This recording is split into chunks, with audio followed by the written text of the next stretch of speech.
The longest election campaign in modern Canadian history has begun. The leaders are Justin Trudeau, the leader of the Liberal Party, Elizabeth May, the leader of the Green Party, Tom Mulcair, the leader of the New Democratic Party, and Stephen Harper, the leader of the Conservative Party. Your economic plan is built around a middle-class tax break. Is that really enough of a response, given the challenge that you say Canada faces right now? The Liberal Party has put forward a plan to invest in the middle class, to support the middle class, to create growth through strengthening the middle class. And we're the only party up on this stage tonight that is committed to lowering taxes for the middle class by asking the wealthiest to pay more tax. There's a lot more elements to our plan, and I'll be glad to talk about them tonight. But we know that when you put money in the pockets of middle-class Canadians, the economy grows. What we face right now, let's be very clear on what. Well, actually, I think, Paul, we need to be clear on what is. Well, let's be clear. Let's be clear what the record is. Mr. Trudeau, let me be clear what we've. Let's be very clear, Paul, on the. And that's exactly what the Liberal Party is putting forward. Well, let's be clear. We have. Mr. Harper were to meet with the premiers more often, that would be wonderful. Mr. Trudeau on in a right way. Well, Mr. Trudeau, let's be clear on what the record actually is. Well, I've been very clear that this Parliament. Let's be very clear. We simply ask senators, is this, Paul? Our view is very clear.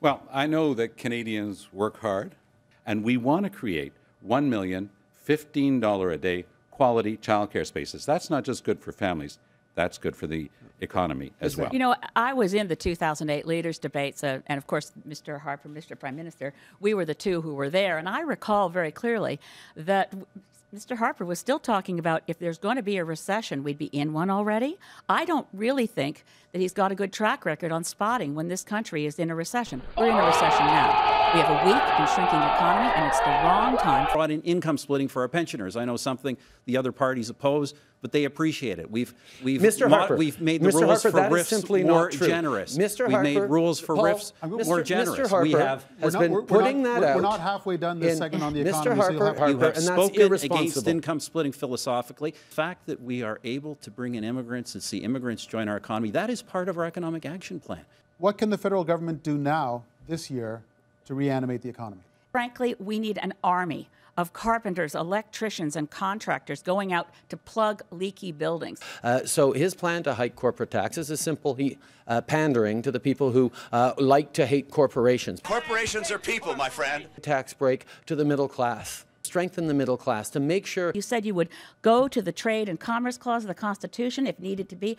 And now here we are as a country. We have more barriers to trade within Canada than the 28 nation states of the European Union. Why, over this period of time, where is your plan to break? Well, Stephen Harper is the only Prime Minister in Canadian history who, when asked about the recession during his mandate, gets to say which one. He's just admitted that we've had 5 months of. The federal government does not build pipelines. I've had many conversations with President Obama. He's on the contrary, the president said that he's told me what factors will influence this decision. We are the first government in history to reduce greenhouse gas emissions while also growing our economy. That's not true. And how have we done that? And will not burden Mr. taxpayers. Harper, the alternative nobody presented by all of these other you. parties. We're a laggard on the world stage. And it's the problem is that the other parties have taken positions, depending on who they're speaking to, in Mr. Trudeau's case, against every single one of these projects. By the way, we did that in Canada 3 years ago across Mr. Harper, several you did provinces. not do that. We did that it was in the concert with the Ontario provinces government that in worked very Ontario, hard to do in that, Alberta, and you in were Saskatchewan, blocking them in Nova Scotia. at every turn. And that's why the reason we Now have the might be- cleanest Mr. Harper, electricity sector in the world believes and are you on the phasing investment. That might out be a good coal-fired time electricity to take- before anyone. But here's the rub.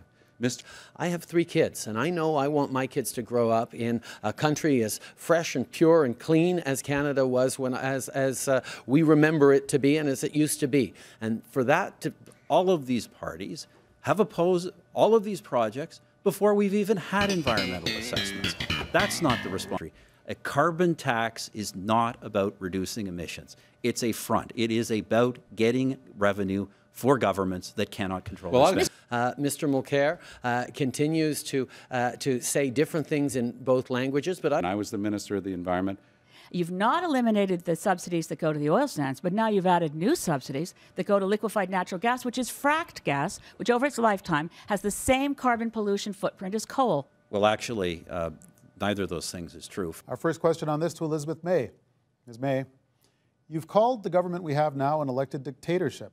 I can't tell you how committed Green MPs as a caucus will be to working with other parties, working across party lines. One of the things that really frustrates a lot of people is when they see politicians pander, when they say one thing in one part of the country and a different thing in another part of the country.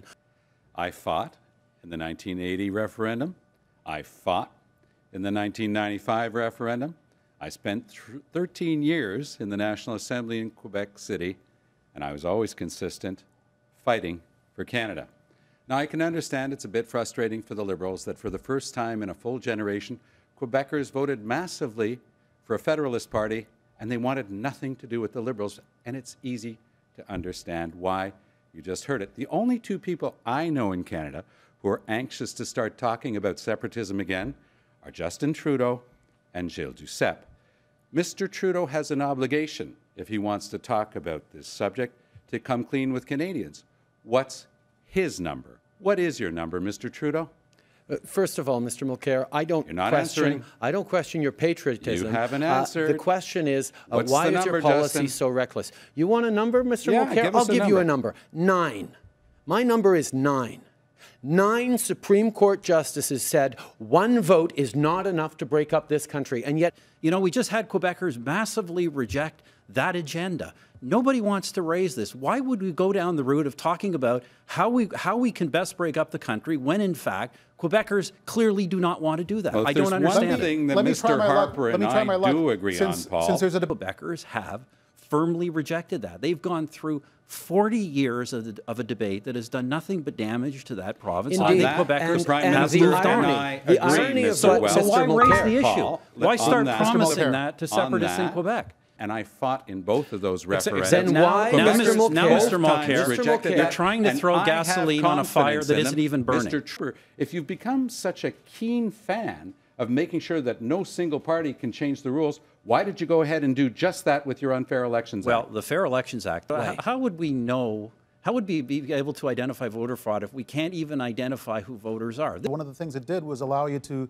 extend the election campaign to 11 weeks. Did you have this kind of long election campaign in mind for 2 years? Paul, we agreed, all of us here agreed to have an election debate this week months ago. Do you owe Canadians an apology for putting Mike Duffy, Pamela Wallin, and Patrick Brazo in the Senate? Well, first of all, I certainly did not name all of the senators that are in trouble. You know, the Senate has been an institution that has these kinds of problems for 150 years. I'd say for the first time, we actually have a Senate that now has clear rules and is enforcing those rules.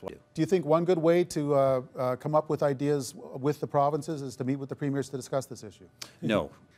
Well, Paul, I guess you could say that there are broken promises and then there are broken promises. Mr. Harper promised solemnly. Mr. Trudeau thinks we need better senators. I think we need only former senators. Well, with all due respect, Mr. Prime Minister, whoever gave you the advice that simply announcing you wouldn't appoint senators is constitutional needs to go back to law school. This is the first time in the history of this country that appointed senators have killed a bill without a single day of study in the Senate of Canada. Mr. Harper, did you ask the senators to stop that bill? We always ask senators to do, we cannot force them to do anything. What Walk the fucking line. we asked them to do, Paul, is we asked them to support the party's position. The party didn't support. We simply asked senators to stick to their principles. And the fact of the matter, private members' legislation has been blocked very frequently in the past by the Senate. Never. This is The last time was 75 years what is ago. unprecedented Never. would be government legislation. And The reason I do have a I don't question. have to name senators, and we have 22 vacancies, is we have a healthy government majority. 59 I do have a times, question for Mr. Mr. Harper. You Mulcair, broke since your Senate promise abolition- 59 Well, can I times. Mr. lay out the Mulcair. record on that? The only way to deal with the Senate is to get rid of it. $1 billion has been spent on the Senate on Mr. Harper's watch. We need to deal with the Senate. It's not my top priority because it's hard. We think we should amend the amending formula. When Mr. Harper started his most recent adventure in Iraq, we said, no way. We, as a country, Canada, said, oh, the rebel forces, They're the legitimate new government of Libya. We did that, knowing full well those rebel forces included al-Qaeda. Well, I don't think this government's actually got involved in very many military actions, but we are certainly involved in one now against ISIS. It's not true what Mr. Mulcair says. Not a few NATO allies. All of our NATO allies support this. And not only our NATO allies. Virtually all of the countries of the region, a Muslim region, support this. The reason they support This government that likes to wrap itself in the flag is actually not caring for those people who have fought, injured themselves, and in many cases died under that flag. This government has... Would an NDP government uphold NATO's Article 5 in Eastern Europe against Putin?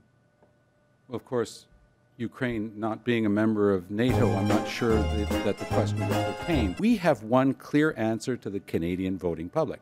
The NDP will repeal Bill C-51. Mr. Harper points out and singles out mosques. He knows why he's using that language. He has a backbencher who said that Muslim women should get the hell back where they came from, and he's about to sign that person's nomination papers. I find that reprehensible and beneath the dignity of a Canadian Prime Minister. There is a movement at the United Nations to isolate and denigrate the State of Israel. This government has taken a very clear position. We will not support that. It is wrong. This is the only country in the world whose existence is under threat. Now it's time to wrap things up with some closing remarks. Each leader will have 2 minutes, and we begin with Stephen Harper. Thank you, Paul.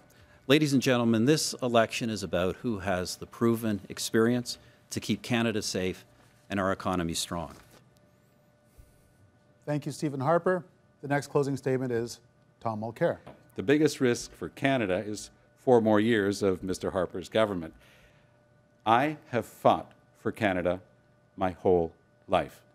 I know that Canada is the greatest country in the world, but a lot has been lost. Thank you. Thank you, Tom Mulcair. And the next round of closing remarks go to Elizabeth May. We have a lot of issues to discuss. Inequality. Everyone's talking about the middle class, and I support the concern. Help us now. This is the election where we will get our country back. Justin Trudeau, you get the last word. Mr. Harper has spent millions of dollars on attack ads trying to convince you that I'm not ready for this job. I'm a 43-year-old father of 3 kids, and I love them deeply. And I want them to grow up in the best country in the world, one that we can all be proud of. What I learned from my father is that to lead this country, you need to love this country. Love it more than you crave power. It needs to run through your veins. You need to feel it in your bones. I live this country in my bones every breath I take. Mr. Harper is dead wrong about one thing.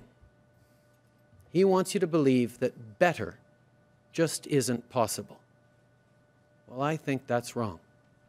We are who we are, and Canada is what it is, because in our hearts, we've always known that better is always possible. An economy that works for the middle class means a country that works for everyone. A country that is strong not in spite of our differences, but because of them. The world needs more of both those things. After 10 years of Mr. Harper, so do we. Thank you, That's why I'm in this. That's why I want to be your Prime Minister. Thank you, Mr. Trudeau. This concludes the first debate of this campaign.